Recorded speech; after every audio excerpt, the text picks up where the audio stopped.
माध्यम से आपने दिया। लेकिन कुछ गुरु बातें होती हैं एंटी रैगिंग में जो हम लोग को समझना है एक्चुअली एंटी रैगिंग किसको बोलते हैं।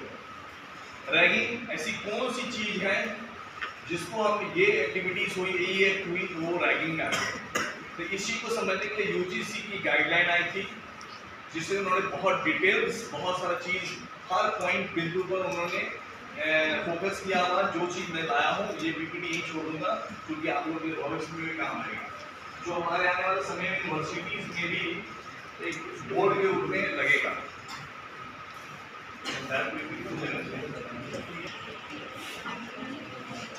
Menace of the ragging in higher educational institutions 2009 में बता दूं कि आपने अपने प्रेजेंटेशन में पोस्टर में प्रेजेंटेशन मैक्सिम आया है जिसमें बहुत सारे ये रेगुलेशन हमारा 2009 में पर्टिकुलर जो as per direction supreme court के द्वारा गिवन हुआ है। तो ये हम लोग को समझना है कि रैगिंग किस पर्टिकुलर एक्टिविटीज को हम लोग कहते हैं।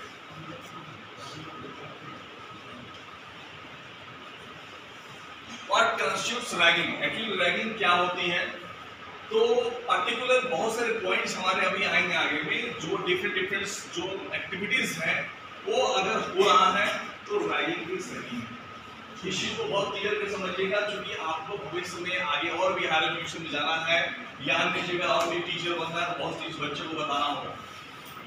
किसी भी छात्र छात्राओं द्वारा किया गया कोई भी आचरण चाहे बोलने में हो, चूंकि हम लोग समझ चुके हैं इस चीज को कि मेंटली फिजिकली अगर आप उस चीज को एक्सेप्ट नहीं कर रहे हो तो रैगिंग की श्रेणी है। लेकिन ऐसी कौन कौन सी एक्टिविटीज है उसको हमको समझना है। लिखित शब्दों द्वारा किसी कार्य के द्वारा प्रभाव किसी नए छात्र किसी छात्र को चिढ़ाने व्यवहार करने में या अशिष्टता ये पर्टिकुलर जितने भी चीजें हैं जो जनरली हम लोग यूज करते हैं बोलते हैं बोलचाल की भाषा में ये सब रैगिंग की श्रेणी बनती है। ठीक है।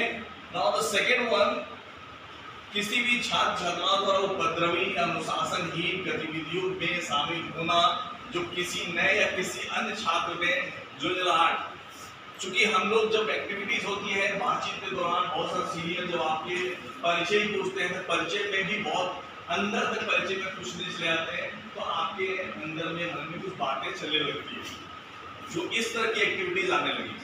कठिनाई शारीरिक मनोवैज्ञानिक नुकसान कारण बनता है। इस तरह की जो भी भय और आशंका बनेगी वो आपका रैगिंग।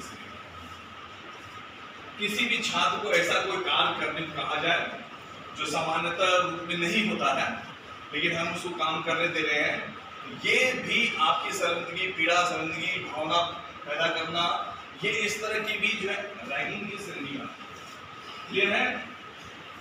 तो आप लोग इस चीज को समझ सकते हैं कि ऐसी कौन से काम हम अपने से कर रहे हैं दूसरे से करवा रहे हैं।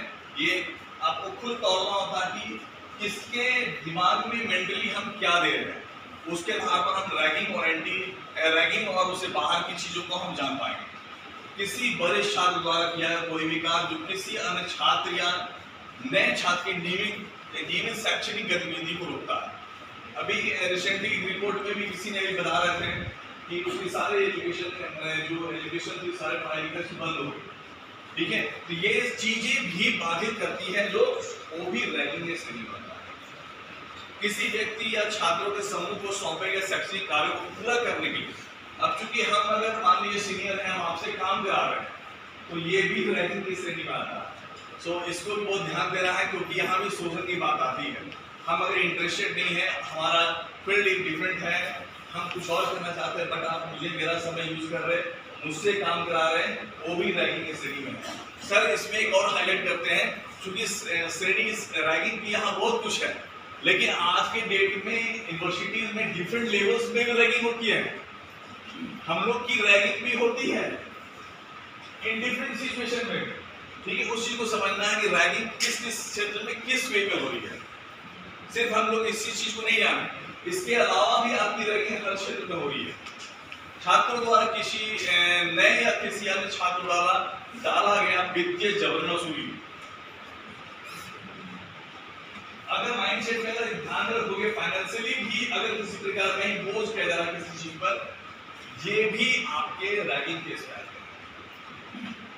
मैंने अभी बताया ना कि अन्य बहुत सारे क्षेत्र में हम लोग भी अगर जॉब में हैं तो वहां भी रैगिंग होती है। आपके क्षेत्र से बाहर की बात कर रहे हैं, मैंने हर लेवल में रैगिंग हो रही है, ठीक है। शारीरिक शोषण के काल में भी आपके अन्य बहुत सारे अश्लील हरकतें, शारीरिक नुकसान पहुंचाना, स्वास्थ्य व्यक्ति को खतरे पैदा करना, ये सारे एक्टिविटीज भी रैगिंग में आते हैं। जो चीज मैंने बोला एक थीम है हमारा रैगिंग का, मेंटली और फिजिकली अगर टॉर्चरिंग हो रही है किसी प्रकार से, so that comes under the ragging, ठीक है। अभी ईमेल, पोस्ट, शारीरिक अपमान बोले गए शब्दों द्वारा जिसे ज्यादा होता है।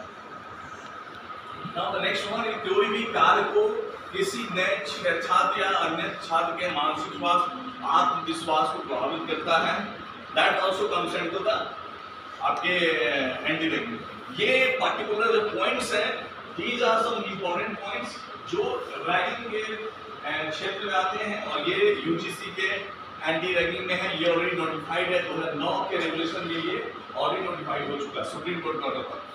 नाउ नेक्स्ट वन हम लोग आते हैं, ragging is a punishable offence है, एक दंडनीय अपराध।